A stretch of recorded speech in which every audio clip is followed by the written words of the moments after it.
Okay, part two. We're inside of the statistical abstract, and I want to talk about how to search it. So I clicked on one of their sections, education. A bunch of tables pop up, 89. You can read each table and it'll tell you what it is. So school enrollment by age, 1970 to 2018. So let's click on this, and it brings up the table. And the tables can be a little small to see probably on my screen, but if you were on your own computer, you'd be able to zoom in. So this tells us uh, in 1970, uh, and this is enrollment in thousands. So 60,000 is really 60 million. So 60 million people were enrolled um, in school 3 to 34 years old. That's interesting. Enrollment rate, what percentage of people were enrolled in school. Um, of course, that's interesting how this has changed over time.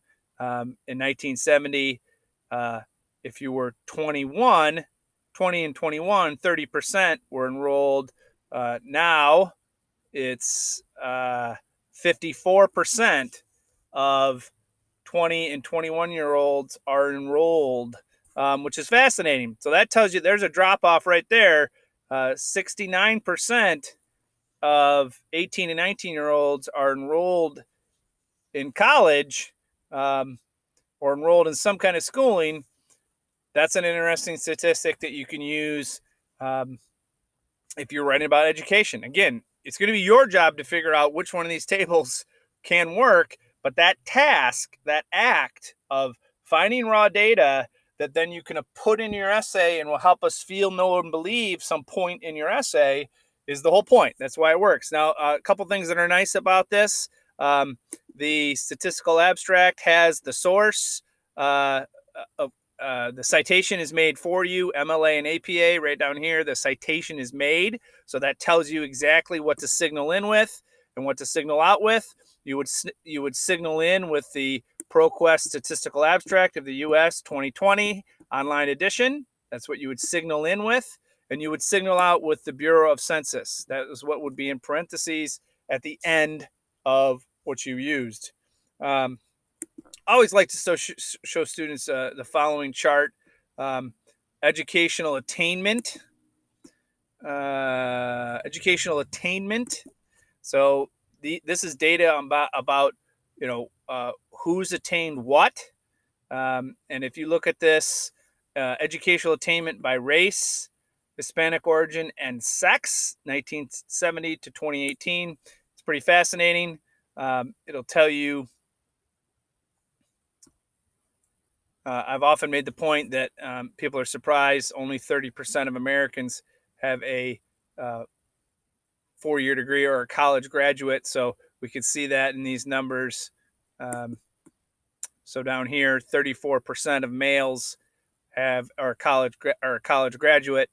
34% of females, or this is white, male and female, black, male and female, and it's split up by race.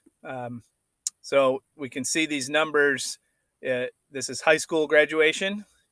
So in 1970, only 51% had a graduate from high school. That's now 89. In 1970, 13% were college graduate. Now that's into the 30s, 34, 34. And you can see it broken down by race. And then again, here's the source if you wanted to use that information.